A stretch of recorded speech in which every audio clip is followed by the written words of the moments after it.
কয়েকটি পরিবার মিলে দেশ থেকে পাচার করেছে প্রায় 2 লাখ কোটি টাকা, আর 1.5 দশকে মোট পাচার হয়েছে অন্তত 4 লাখ কোটি।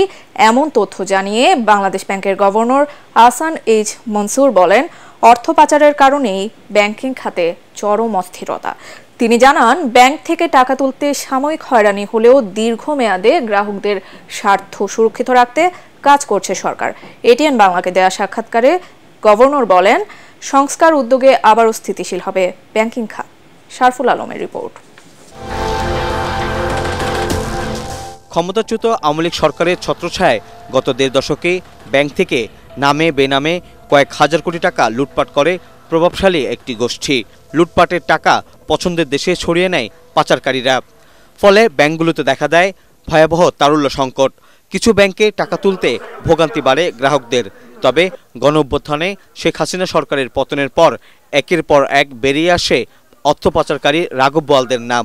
এলো ভিশন মুশকিল আসান অফার। যে কোনো ব্র্যান্ডের পুরনো ফ্রিজ নিয়ে চলে আসুন ভিশন শোরুমে আর নিয়ে যান নতুন ভিশন ফ্রিজ 20% পর্যন্ত ছাড় হয়ে গেছে বেনামে নামে, এবং সে টাকা ফেরত আসার কোনো সম্ভাবনা নাই।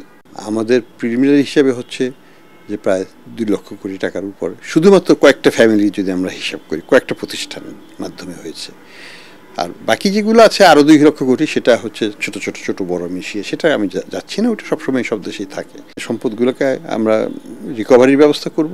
পাচারের অর্থ ফেরাতে যুক্তরাষ্ট্র, যুক্তরাজ্য, দুবাই, সিঙ্গাপুরের সাথে বাংলাদেশ ব্যাংকের আলোচনা চলছে। দ্বিপাক্ষিক আলোচনার মাধ্যমে সব না হলেও কিছু টাকা ফিরিয়ে আনা সম্ভব হবে বলে মনে করেন নীতি নির্ধারকরা। তবে ব্যাংকিং খাতে শৃঙ্খলা ফেরাতে আরও সময় লাগবে বলে জানিয়েছেন গভর্নর। আংশিকভাবে এই গ্যাপটা ফিল করবে, তারপরে সরকারও হয়তো কিছু দেবে। আমরা বিদেশি আমাদের ডেভেলপমেন্ট পার্টনারদের সাথে কথা বলছি, তারাও আমাদেরকে দেবেন।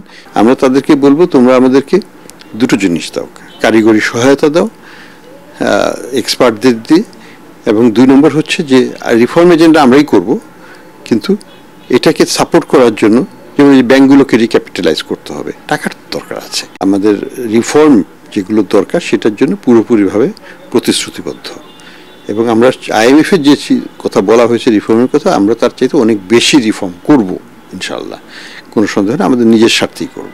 গভর্নর জানান, নিজেদের স্বার্থেই আর্থিক খাতে সংস্কারের উদ্যোগ নেওয়া হয়েছে।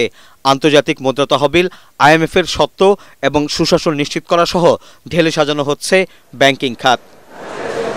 শারফুল আলম, এটিএন বাংলা, ঢাকা।